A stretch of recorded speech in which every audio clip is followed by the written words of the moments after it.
Hello everyone, তোমরা সবাই কেমন আছো? আশা করি তোমরা সবাই ভালো আছো, আর আমিও মোটামুটি ভালো আছি। আজ আমি তোমাদের সামনে নিয়ে চলে এসেছি আমার স্পেশাল চিকেন কষা। চিকেন কষা বানানোর জন্য আমি এখানে নিয়েছি পেঁয়াজ কুচি, সস, কাঁচা লঙ্কা, আদা বাটা, রসুন বাটা ও কয়েকটা গোটা রসুন। আর আমি এখানে ছোট ছোট করে আলুগুলোকে কেটে নিয়েছি। আর মা এখানে আগে থেকেই চিকেনটাকে ম্যারিনেট করে রেখে দিয়েছিল। আর আজকে খুব ইচ্ছা করছিল একটু রুটি দিয়ে চিকেন কষা খাওয়ার, তার জন্য মা এখানে আগে থেকেই রুটি বানাতে শুরু করে দিয়েছে। প্রথমে আমি কড়াইতে একটু তেল ঢেলে নিলাম। তেলটা গরম করে নেওয়ার পর আলুগুলো ওই তেলের মধ্যে ভালো করে ভেজে নিলাম। আলুগুলো ভেজে নেওয়ার পর আমি আলুগুলোকে একটা পাত্রে তুলে রেখে দিলাম। তারপর ওই তেলের মধ্যে দিয়ে দিলাম একটু তেজপাতা আর সামান্য কিছুটা চিনি। তারপর ওটা ভালো করে তেলের সঙ্গে মিশিয়ে নেওয়ার পর তেলের মধ্যে দিয়ে দিলাম পেঁয়াজ কুচি। পেঁয়াজটাকে ভালো করে ভেজে নিচ্ছিলাম। আর জানো তো, পেঁয়াজটা ভাজার সময় একটু সামান্য করে লবণ দিয়ে দিলে না পেঁয়াজটা খুব তাড়াতাড়ি ভালো করে ভাজা হয়ে যায় আর নরমও হয়ে যায়, তেলও ছিটকে আসে না।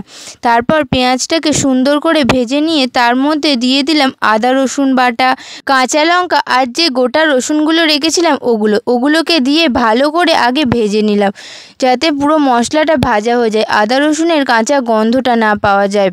ভেজে নেওয়ার পর ওটার মধ্যে দিয়ে দিলাম গুঁড়ো মশলাগুলো, যেটার মধ্যে ছিল লঙ্কার গুঁড়ো, হলুদ গুঁড়ো, কিছুটা ধনের গুঁড়ো আর কিছুটা গরম মশলার গুঁড়ো। মশলাগুলো দেওয়ার সময় গ্যাসটাকে কমিয়ে রাখতে হবে, নয়তো নিচে থেকে ধরে যাওয়ার সম্ভাবনা থাকে। মশলাটা দেওয়ার পর ভালো করে ওটা মিক্সড করে নিলাম।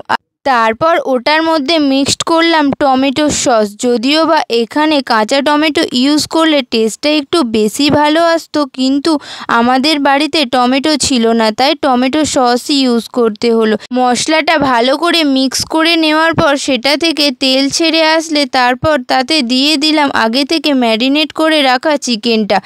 তারপর মশলাটার সাথে ভালো করে চিকেনটাকে মিক্সড করে নিলাম। আর চিকেনটা মশলাটার সাথে মিক্সড করে নেওয়ার পর দেখো কি সুন্দর লুকটা এসেছে। আমার তো এখনই দেখে একদম জিভে জল চলে এলো। আর টেস্ট না জাস্ট দারুণ এসেছিলো, গন্ধটাও খুব দারুণ বেরোচ্ছিলো। তারপর চিকেনটা ভালো করে মিক্সড করে নিয়ে তার মধ্যে আগে থেকে ভেজে রাখা আলুগুলোকে দিয়ে দিলাম। তারপর আলুগুলো চিকেনের সাথে ভালো করে মিক্সড করে নিলাম।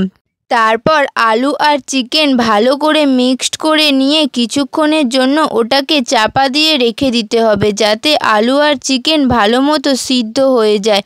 তারপর 5 মিনিট পর ঢাকা খুলে ভালো করে দেখে নিতে হবে যে চিকেন আর আলুটা ভালো মতো সিদ্ধ হয়েছে কিনা, আর দেখে নিতে হবে যে নুনটা ঠিক আছে কিনা। তাহলেই তোমাদের রেডি হয়ে যাবে চিকেন কষা। আর আমার মতো করে তোমরাও একবার চিকেন কষা বাড়িতে ট্রাই করে দেখতে পারো, দারুণ সুন্দর খেতে হয়।